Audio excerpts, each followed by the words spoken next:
Hallo wieder, meine Lieben. Es ist schon wieder Podcast-Zeit. Der Februar ist da. Ich hoffe, es geht euch allen sehr gut. Ich heiße euch sehr herzlich willkommen hier zu einer besonderen Folge. Ich habe in der letzten Folge in den Kommentaren oder auch in den vorherigen Folgen in den Kommentaren festgestellt, dass einigen nicht sogar oder ich das nicht gut genug erklärt habe, dass ich meine Pullover fast alle nach ein oder zwei Anleitungen, den gleichen Anleitungen gestrickt habe. Und heute mache ich mal so eine kleine Folge, in der ich euch zeige, was ich so im letzten Jahr gestrickt habe. Ich muss wirklich sagen, ich war eben ganz erstaunt, dass das so viele Pullis geworden sind. War mir nicht bewusst, wenn man die jeden Tag immer mal nur so einzeln anzieht, in der Reihe, also im Turnus gewechselt, merkt man das gar nicht. Aber es sind so viele neue Zuschauerinnen und Zuschauer dazu gekommen, dass ich denke, es ist jetzt mal an der Zeit, einmal so ein bisschen klar aufzuräumen mit dem, was ich hier so gemacht habe, damit es vielleicht ein bisschen verständlicher ist. Also im letzten Jahr habe ich tatsächlich, ich habe etliche Tücher gestrickt, aber die habe ich jetzt nicht alle hier. Ein Teil davon ist verkauft worden. Aber ich hatte ein Tuch gestrickt, damit habe ich fast im Anfang letztes Jahr begonnen. Das ist mein Else-Tuch. Also es gibt ja nun wirklich so viele neu hinzugekommenen Beobachter meiner Stricksachen, dass ich denke, ich zeige euch das einfach mal. Das ist dieses Tuch hier. Ich komme auch mal ein bisschen näher, dass ihr es sehen könnt.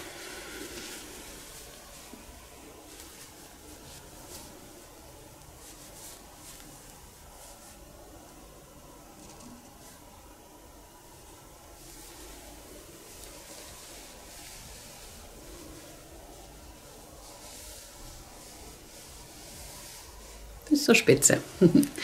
Ich gehe jetzt nicht so ganz genau mit Banderolen, mit allem auf die Materialien ein, weil ich glaube, das wird ansonsten ein bisschen sehr lang werden. Die unter euch, die Tücher stricken können, wissen sicherlich, also man fängt das hier oben an und nimmt immer hier und an den Seiten zu. Hier bei dem bin ich ein bisschen faul gewesen, das habe ich schon mal erklärt. Ich hätte gerne eigentlich, dass das ein bisschen länger hier runterhängt. Ich habe zu früh mit der Spitze angefangen. Ich habe dafür ein ungefärbtes Alpaka-Garn genommen und das ist das immer bei der Wolle, ne? Und ein Mohair dazu. Dadurch hat das eigentlich eine sehr schöne Struktur bekommen. Es hat eine schöne Größe. Ich kann es ja einfach mal eben umschlagen. Umschlagen, ne? Umlegen. Also ich trage die tatsächlich gerne morgens früh, wenn ich aufgestanden bin. Ich habe das gerne mal eben schnell abends über den Schlafanzug geschmissen. Man kann sich so einkuscheln. Aber ihr seht, es hätte für mich ein kleines bisschen länger sein können. Manchmal mache ich dann so, aber dann rutscht es hinten hoch. Da muss ich es hier wieder runterziehen. Also ich würde mir irgendwann gerne noch mal eins stricken, aber dann tatsächlich irgendwie, ich hatte mir ein paar Anleitungen schon rausgesucht, mal dann irgendwie, ich bin mir noch nicht sicher mit der Farbe. So, jetzt habe ich hier rumgestottert. Ich zeige euch aber auch gerne mal, das war nämlich eine kostenlose Anleitung, das nennt sich das Else-Tuch.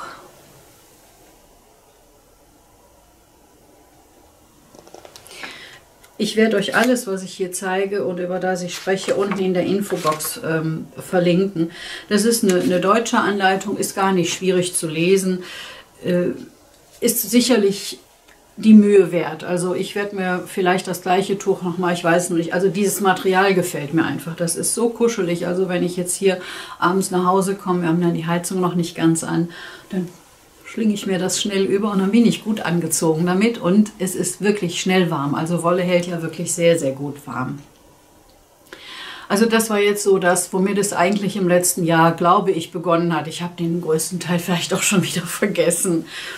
Da könnt ihr ja mal nachgucken. Also das ist wirklich eine schöne Anleitung. Da sie kostenlos ist, finde ich sie doppelt schön, dank der Designerin, die sich das ausgedacht hat. Und für alle die es nicht wissen, mich hat das so fasziniert. Ich bin auf das Tuch aufmerksam geworden über das Wort Else-Tuch.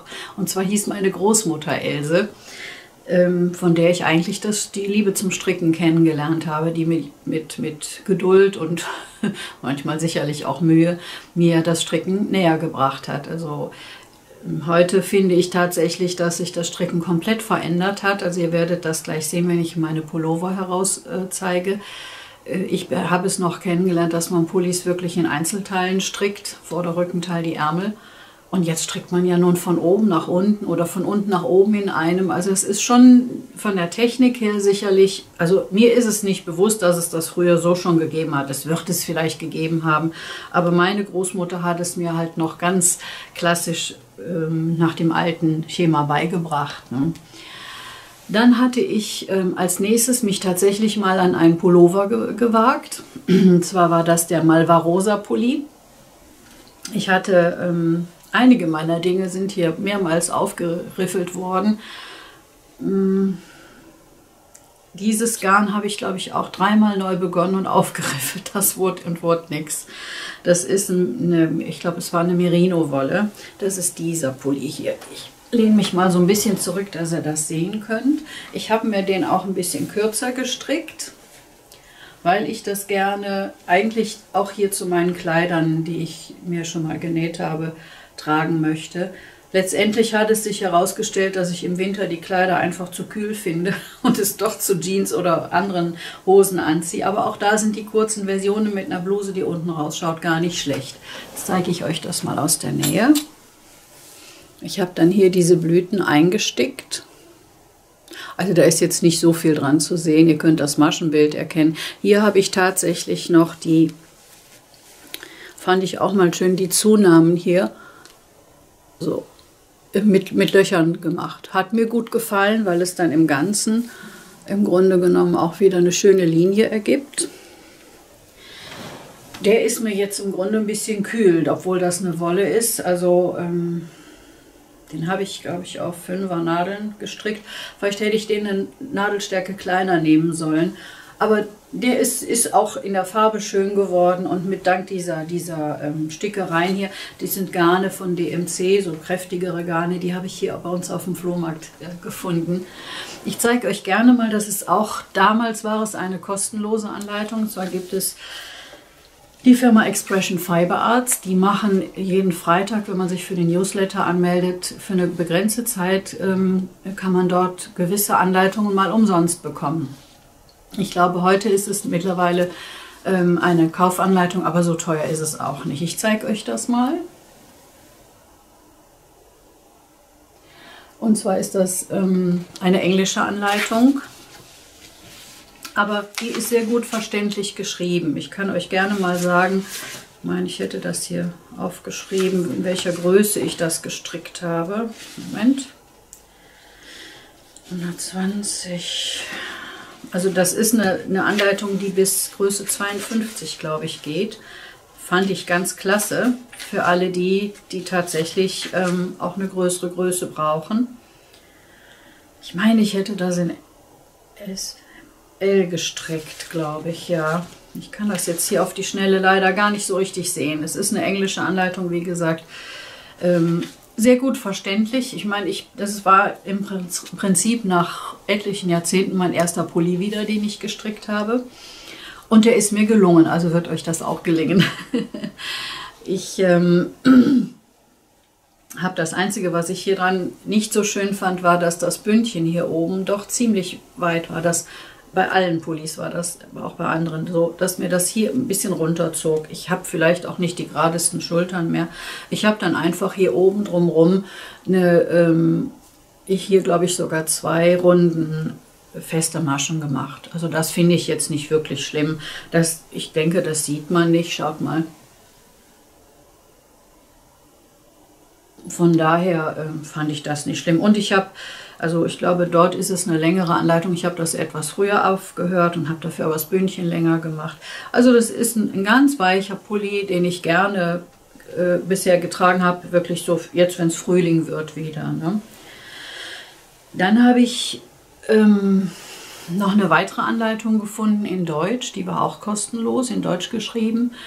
Die ist mir ein bisschen passgenauer irgendwie. Die fängt mit den verkürzten Reihen hinten anders an als in der Malvarosa Anleitung, wobei der Pulli Malvarosa ein wunderschöner Pulli ist.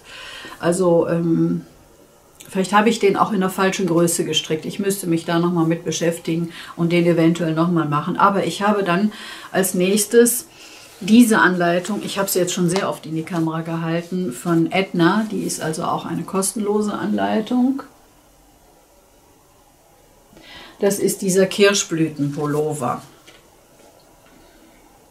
Den habe ich als erstes, glaube ich, auch mit dem Kirschblütenmuster gestrickt, aber ich habe es jetzt nicht in der richtigen Reihenfolge. Ich habe nämlich nach dem rosa Pulli diesen hier gestrickt, in dunkelblau. Und zwar ist das ein selbstgefärbtes Garn gewesen von meiner Schwester. Nee, ich glaube, entschuldigt bitte, ich bin ein bisschen durcheinander gekommen. Das war auch noch die Malvarosa-Anleitung, genau. Da habe ich nur hier oben das nicht in Uni gelassen, habe immer zwischen den Zunahmen einfach mal mit meinen Resten an Sockengarn Farben reingemacht. Ich wollte mal gucken, wie das klappt. Also den ziehe ich auch wirklich sehr gerne an. Der ist jetzt auch ein bisschen dicker im Garn. Auch so ein bisschen kürzer und auch ein kleines bisschen weiter. Ich zeige es euch mal aus der Nähe.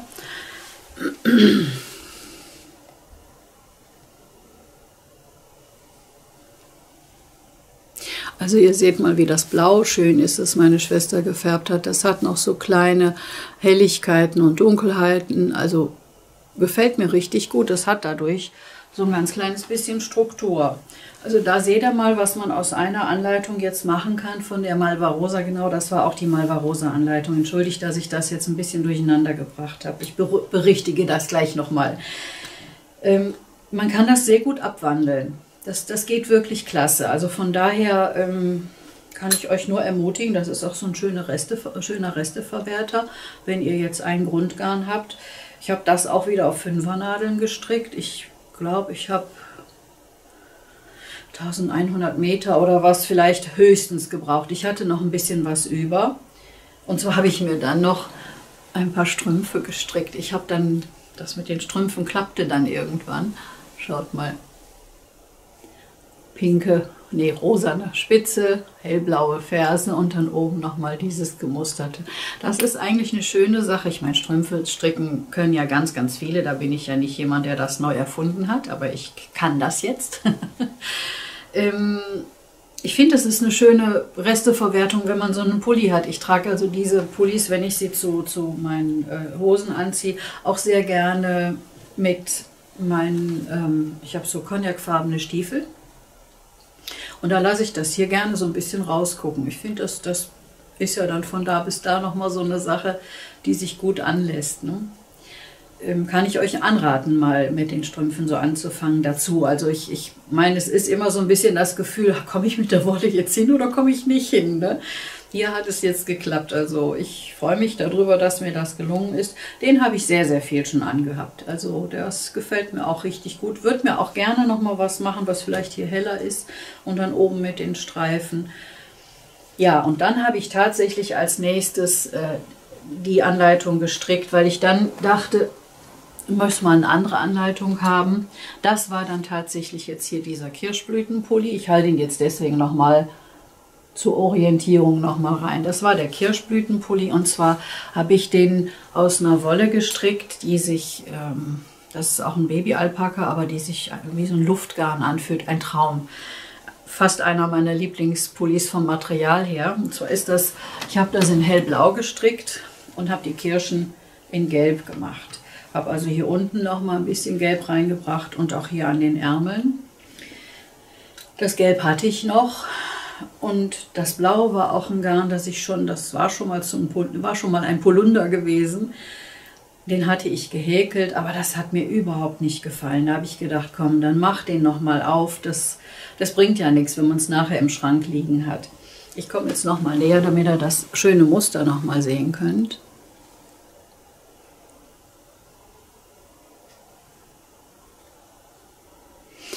Also das ist mein erstes Colorwork. Da sind irgendwo ein paar Fehler drin. Ich weiß, wo die sind. Ich glaube, wenn man genau hinschaut, sieht man es. Aber wer guckt einen schon so ganz genau an? Ich glaube sogar, dass die Fehler hinten im Rücken sind. Den trage ich echt gerne. Der hält einen so richtig schön warm. Ne? Das ist, wie gesagt, jetzt Eine andere Anleitung, die in Deutsch geschrieben ist, die habe ich in Größe, auch mit 5er Nadeln gestrickt. Und ich meine, ich hätte da die Größe M nur genommen. Also nur damit ihr das mal so ungefähr wisst.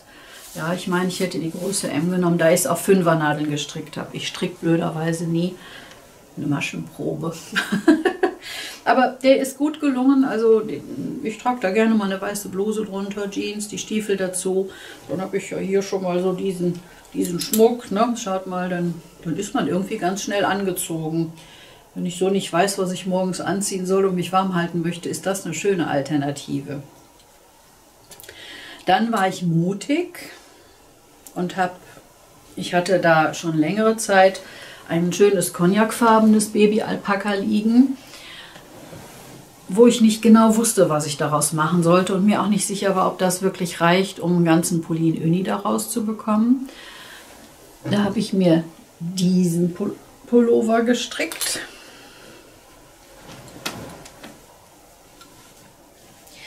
Auch mit diesen Streifen rein, wie ich das schon bei dem blauen Pulli gemacht hatte.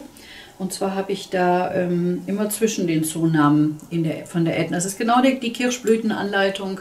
Nur eben hier statt Kirschblüten habe ich mich dran gewagt, mal die Streifen reinzuarbeiten. Das ist genau so ein Träumchen von, also es gibt ja schon hochwertige Wolle, ne? Die strickt sich wunderbar. Es ist auch ein angenehmes Handgefühl, wenn man das strickt. Also ich habe das auch auf 5er Nadeln gestrickt. Und hier habe ich tatsächlich die Zunahmen so gemacht, dass man sie nicht so sieht. Ihr seht, da sind kaum Löcher. Und zwar habe ich da einfach die Masche andersrum auf die Nadel gelegt. Finde ich auch sehr angenehm zu tragen. Auch wieder hier, ne, wer jetzt, sagen wir mal, nicht so viel, ich habe so viel Schmuck nicht, aber ich finde auch so was Holziges und was Messingfarbenes passt da eigentlich immer ganz gut. So weiße Blusen habe ich genügend. Den trage ich auch wirklich sehr gerne, wenn es richtig kalt ist. Also es ist genau nach dem Kirschblütenpulli auch so ein wunderbar weiches Alpaka-Garn. Ist schon wunderbar. Dann habe ich mir daraus, ich lege das nur mal ein bisschen ordentlich beiseite, sonst muss ich nachher so viel aufräumen hier. Dann habe ich da aus den Resten mir auch noch ein paar Strümpfe gestrickt. Einfach nur oben mit diesen Ringeln.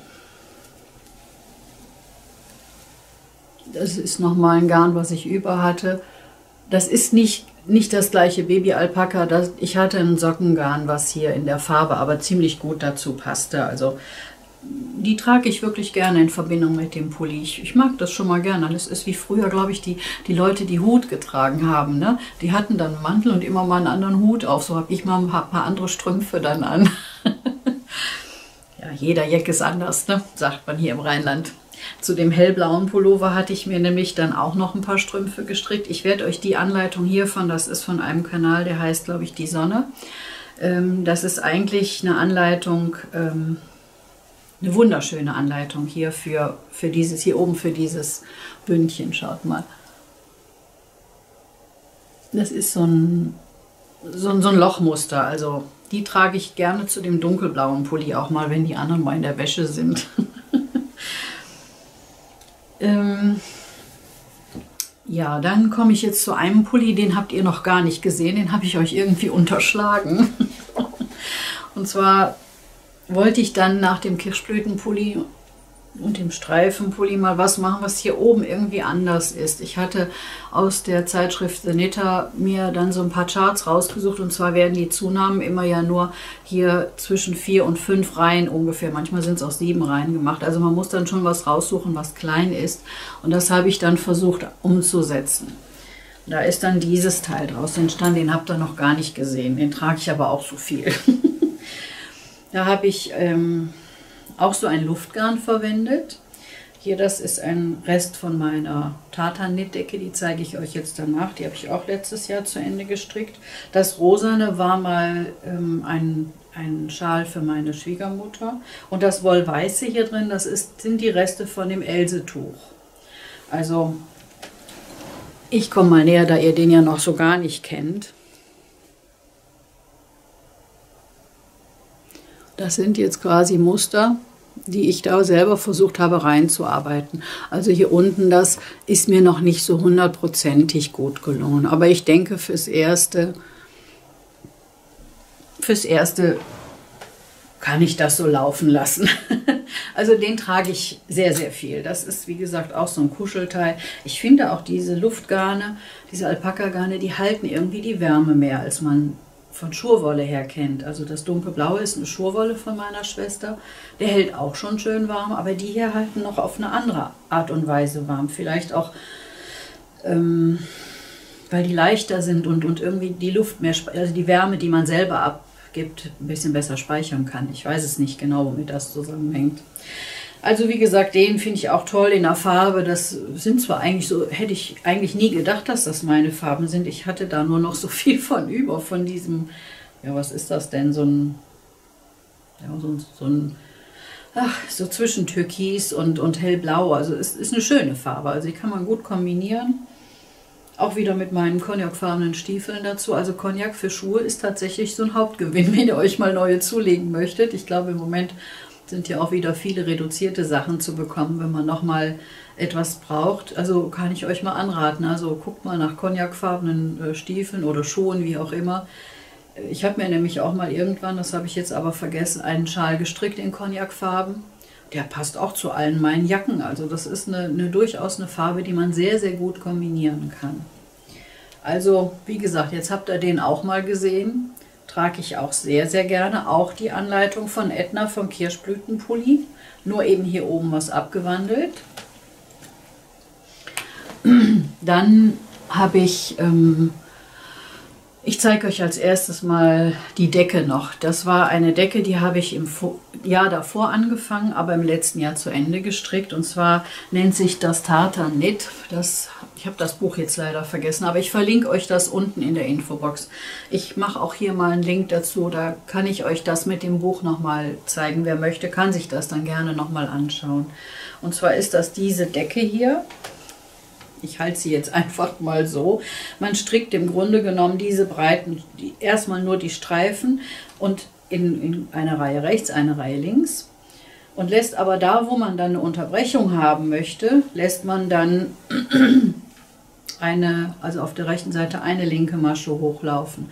Und das wird dann nachher zum Schluss hochgehäkelt oder runter, wie auch immer, mit irgendeiner Farbe. Ich habe mir da vor Jahren schon mal ein Polunder draus, also mit dieser Technik gestrickt. Das geht ganz gut. Also wen das interessiert, wie gesagt, ich habe das Video nochmal hier verlinkt, wo ich mehr davon spreche und euch das Buch auch in die Kamera halte, weil das ist auch ein schönes Buch. Da sind Stirnbänder und Mützen drin. Ich glaube sogar auch Strümpfe, also Socken, also schöne Sachen sind da drin. Tartan Knit nennt sich das.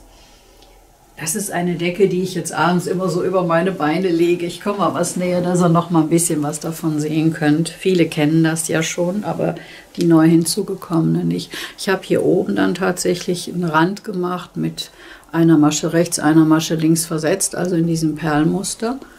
Und ich drehe es jetzt hier mal um, dann seht ihr, was ich meine. Ne? Das ist die erhabene Masche, also die auf der rechten Seite als links gestrickt wird, damit man dann nachher mit einer Häkelnadel das runterstricken kann. Also hier das Wollweiße ist der Rest von meinem Else-Tuch gewesen hier. Und das hier ist mit einem Glitzerfaden zusammengefasst auch mal so ein Sockengarn gewesen, was ich übrig hatte. Ich habe jetzt vergessen, wie groß die ist. Ups, da ist noch was gefallen. Aber die kann ich mir, also die ist schon richtig groß. Wenn ich jetzt hier einfach nur mal so halte, kann ich die gar nicht richtig spannen. Ich hatte die jetzt doppelt hier. Die wärmt mich auch auf eine richtig schöne Art und Weise. Also die habe ich jeden Abend und jeden Morgen eben mal schnell übergeschlungen, entweder so oder auch kuschel mich mal ganz rein. Und daraus resultierte da eben, dass ich den Pulli, den ich euch eben zeigte, gestrickt habe, da hatte ich so viel über von. Ich wollte die Decke im Ursprung wesentlich größer machen, aber es ist ja eigentlich Quatsch. Wir haben keine Couch, wir haben zwei schöne hier, so zwei von diesen Ohrensesseln. Und wenn ich müde bin, gehe ich ins Bett, da ist es warm genug. Aber so, um abends zu sitzen, ich habe schnell so ein bisschen kalte Beine und dann oben das Else-Tuch drüber, dann bin ich immer wohlig weich in Wolle gehüllt. Wohlig weich in Wolle.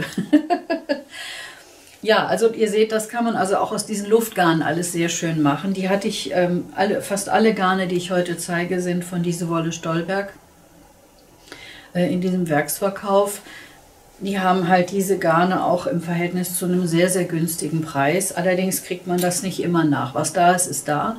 Und wenn ihr dann so einen Beutel mitnehmt und möchtet noch ein Knollchen nachkaufen, das geht dann nicht. Ne? Die haben dann halt immer nur Sachen, die eben zu dem Zeitpunkt aktuell sind und deswegen auch so günstig. Sehr hochwertige Garne, also wer in der Nähe wohnt, der kann, ich habe das ja schon oft gesagt, kann da ruhig mal hinfahren, verlinke ich euch unten. Die haben mittlerweile auch einen Online-Shop. Ja, also das ist tatsächlich eine sehr, sehr schöne Sache, die ich über den Sommer davor das Jahr habe ruhen lassen, aber im letzten Jahr fertig gestrickt habe. Und dieses Jahr bin ich froh, dass ich das Ding habe. Das kommt so gut zum Einsatz. Dann habe ich mir ein Garn noch rausgesucht, das hatte ich mir auch dort mal gekauft. Das war so ein Glitzergarn. War im Grunde genommen, als es dort hing, verstrickt schon als Modell, da hing ein Modell, habe ich gedacht, boah, wie schön, aber es war ein Tuch oder so eine Art Poncho. Habe ich gedacht, schön, das nimmst du dir mit, das ist ein Baumwolle-Synthetik-Gemisch und habe das wirklich in 3, 4 verschiedenen Varianten immer mal gestrickt und es wurde und wurde nicht schön, es war mir einfach letztendlich zu glitzerig. Und als ich Heiligabend dann bei meiner, oder über Weihnachten bei meiner Schwester war, sie hatte von dem Seidenmohair noch in Grau was da liegen, dann hat sie mir 4 Knollchen mitgegeben und das habe ich versucht zu verstricken und dadurch ist dann dieser Pulli hier zustande gekommen. Das ist auch der Kirschblütenpulli, nur ohne Kirschen.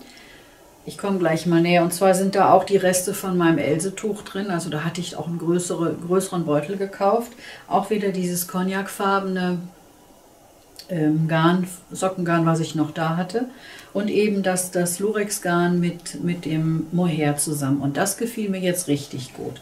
Ich habe dann hier unten auch immer noch mal, genau wie hier an den Bündchen, Streifen reingemacht.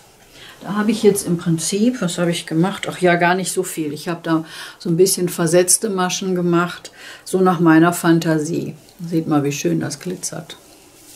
Den trage ich wirklich auch sehr, sehr gerne. Der ist ein bisschen schwerer durch dieses Baumwollmaterial, ne? Aber durch das Mohair dazu, das Seidenmohair, ist eine kuschelige Sache. Also kann man durchaus auch im Winter gut tragen, wenn ihr jetzt mal Baumwolle noch da habt oder ein Baumwollmischgewebe. Und ihr sagt, ach, im Sommer trage ich es eigentlich nicht. Das ist nämlich immer so mein Problem. Im Sommer sind mir die eigentlich dann fast zu warm. Dann trage ich hier lieber meine Kleider oder eine schöne Bluse, die ein bisschen Luft durchlässt, als ein Pullover. Also Pullis trage ich tatsächlich nur im Winter. Und ich habe auch so viele jetzt gestrickt, weil ich keinen einzigen hatte. Ich habe die Jahre zurückliegend immer Polunder gestrickt. Aber ich fand das eigentlich schade. Ich habe jetzt bei ganz vielen anderen Podcast-Kolleginnen oder Kollegen schon gesehen, was man alles machen kann. Dadurch habe ich mich da auch mal rangewagt. Ich dachte, wenn man das nicht einmal probiert, weiß man nie, ob man es kann oder nicht. Und ich habe euch das heute mal zeigen wollen. Einen habe ich noch,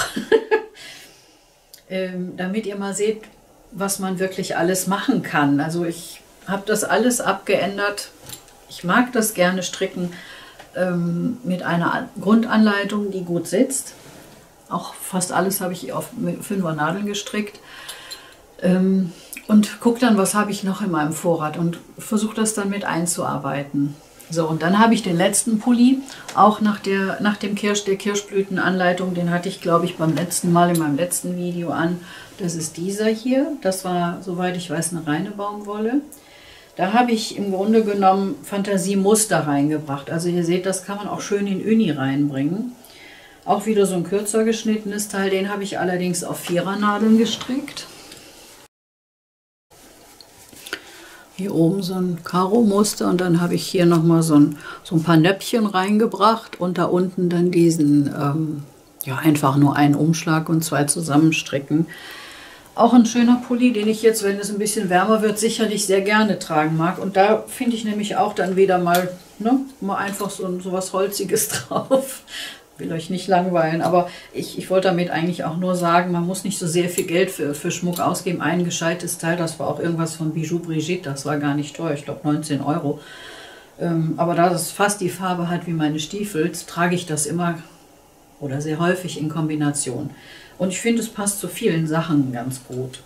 Also ich habe da deswegen die Folge heute mal gemacht, um euch zu zeigen, was man aus 1 oder 2 Anleitungen alles rausholen kann. Viele von euch wissen das. Ich bin hier nicht die Strickerin vor dem Herrn, aber ich übe halt und ich denke immer, es gibt noch mehr von euch da draußen oder von uns da draußen, die auch sich vielleicht nicht rantrauen. Ich wollte euch allen mal ein bisschen Mut machen. Natürlich muss man vielleicht hin und wieder mal was aufriffeln, das kann auch passieren, aber im Großen und Ganzen, wenn man einmal so ein bisschen seine Größe gefunden hat und sich innerhalb der Nadelstärke bewegt, ist das wirklich kein Problem. Und was ich sehr schön an dieser Anleitung von Edna zum Beispiel finde, ist, dass ich auch mal so was Unifarbenes machen kann.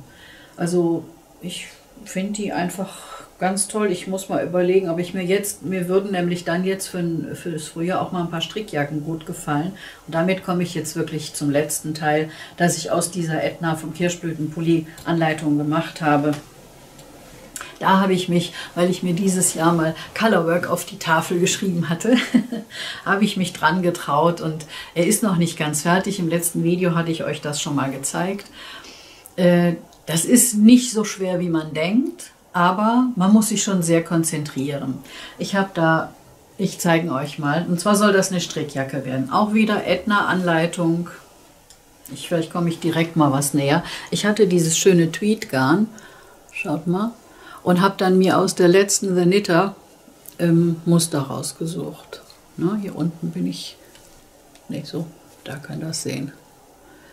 Ich habe auch schon einen Ärmel fertig.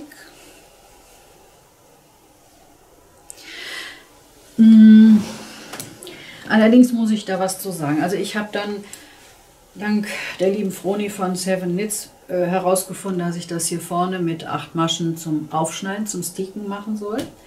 Also ich wusste nicht, wie viele Maschen ich da machen muss. Das klappt ganz gut. Ich habe dann einfach die Muster, die ich mir ausgesucht habe aus der letzten The Knitter, die ist auf dem Titelbild, nämlich die Strickjacke. Aber da traue ich mich noch nicht dran, die komplett zu stricken. Mein Ursprungsgedanke war, ich wollte das Tweedgarn komplett für den Rumpf und die Ärmel nehmen, aber nur hier oben etwas Colorwork reinmachen. Aber ich habe nur 4 von diesen Knäueln bekommen und ich könnte mir vorstellen, dass es was eng wird. Ich brauche noch was hier für die Bündchen. Jetzt habe ich den einen Ärmel schon mal fertig und das war die Überlegung. Also dieses Muster, ich habe das versucht, das Muster im Ärmel fortlaufen zu lassen. Ich habe das mit den Abnahmen nicht hingekriegt. Also da wäre es vielleicht sinnvoll, man hätte dann eine Anleitung, die das Ganze vorsieht, wo man Abnahmen machen muss, sodass die Muster eben auch noch passen. Aber ich habe dann gedacht, ich habe die Reihenanzahl genommen vom Muster, habe das einfach in Streifen gemacht. Na, so ist das dann hier auch mit diesem Muster. Da habe ich das so gemacht. Schaut, könnt ihr das sehen? Irgendwann ist sie fertig, dann zeige ich es euch nochmal genauer. Ich glaube, sie wird schön. Ich habe sie mal übergezogen, also wenn das jetzt hier aufgetrennt ist. Also was ich sagen muss, dieses Colorwork-Arbeiten zieht ja schon sehr zusammen. Ich habe in meinem letzten Video schon einmal ein paar Strümpfe vorgestellt, die ich stricken wollte, die auch, sagen wir mal, vom Schaft her gut gelungen sind, die aber einfach zu eng geworden sind. Da habe ich dank eurer vielen, vielen Anregungen, danke dafür auch, schon eine neue Idee. Die werde ich euch dann irgendwann auch mal zeigen. Ich werde das nicht aufriffeln. Also für alle, die aber sowas beginnen möchten, würde ich sagen, also besser ein paar Maschen mehr aufnehmen. Ich komme rein, es ist eine gute Sache und ich bin jetzt hier beim zweiten Ärmel auch schon ziemlich weit. Und dann werde ich mal schauen, weil es ja eine Strickjacke werden soll, wie lange ich die machen werde. Also ich glaube, das wird so ein richtiges Lieblingsteil später. Ich habe nicht mehr viele Strickjacken und ich finde auch, wenn man durch Geschäfte geht, egal ob man viel oder wenig Geld zur Verfügung hat, so viel Auswahl an richtig flotten Strickjacken gibt es eigentlich nicht. Und ich würde die jetzt gerne tragen, wenn man die Winterjacken oder Wintermäntel nicht mehr braucht. Ich denke, die werde ich jetzt in den nächsten 14 Tagen fertig machen, dann zeige ich sie euch nochmal.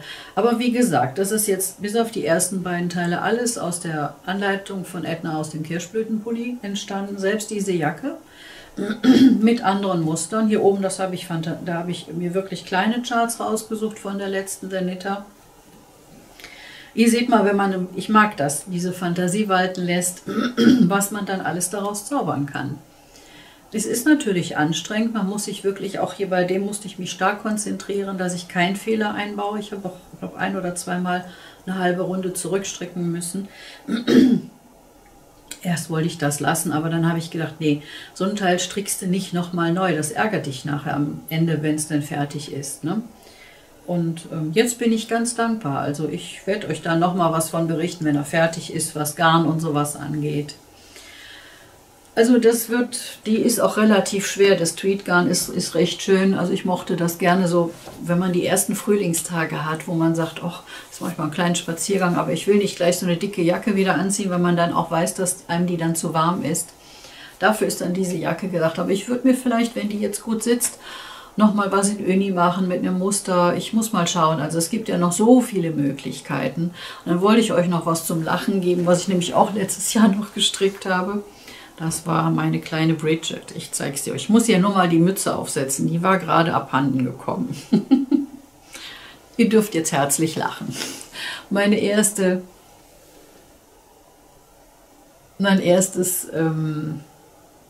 gestricktes, ja, Teddybärchen. Der bleibt jetzt, wie er ist. Ich habe das aus einem sehr schönen Buch, deswegen zeige ich es euch nochmal. Das heißt Teddy Stories. Aus dem Top-Verlag ist das. Ich zeige euch mal, das ist für alle die vielleicht Kinder haben, eine ganz nette Sache oder wenn ihr was zur Taufe schenken möchtet oder so. Das ist diese Anleitung hier gewesen, die kleine Bridget. Da gibt es halt dann auch immer noch Kleidung und Mützen und sowas, seht ihr mal hier an der Seite hier, die man dazu stricken kann. Finde ich total süß. Vielleicht, wenn ich mal ganz viel Zeit habe, nicht mehr arbeiten muss, gebe ich mich noch mal in Ruhe dran und mache die mal ein bisschen perfekter. Aber hier sind schöne andere Bärchen noch drin. Da ist sogar einer bei, der sieht aus wie Winston Churchill. Ich glaube, der heißt auch Churchill. Ja, hier ist es schon. Winston heißt er, nicht Churchill. Das wäre ja vermessen. Aber schaut mal, wie nett. Ich zeige euch noch eins. Also da sind wirklich nette Sachen drin. Wenn ihr da Lust habt, mal euch das Buch anzuschaffen. Ich wollte mal eben noch einen raussuchen. Wo war er denn jetzt, wenn man es sucht, ne? Da. Wie hieß denn der noch? Clark. Den kleinen Clark. Also den fand ich auch für Freunde dieser Art und Weise. Hier seht ihr nochmal, was der dann auch für ein Cape hat.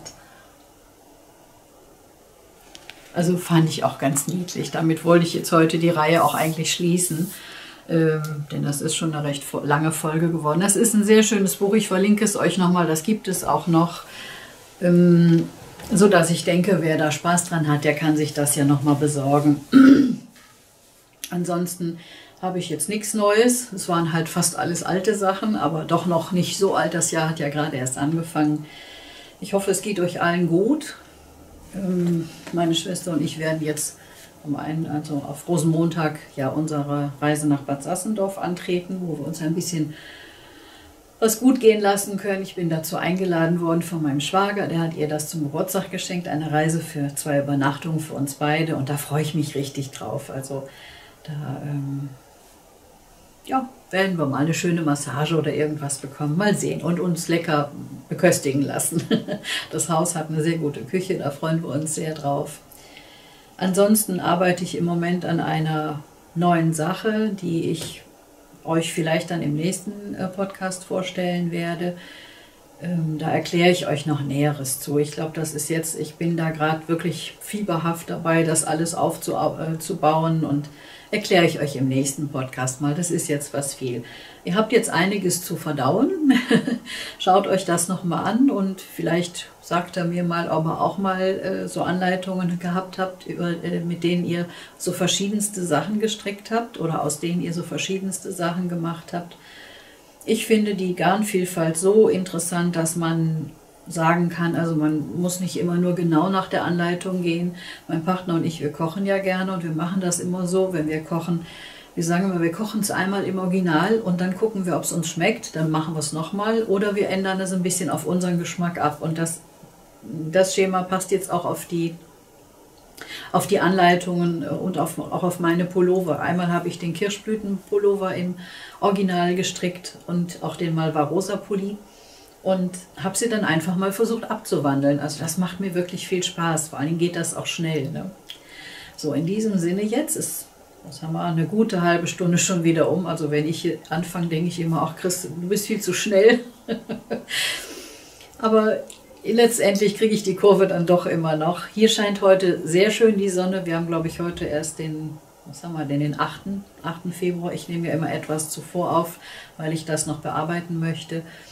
Und also heute ist ein wunderbar warmer Tag.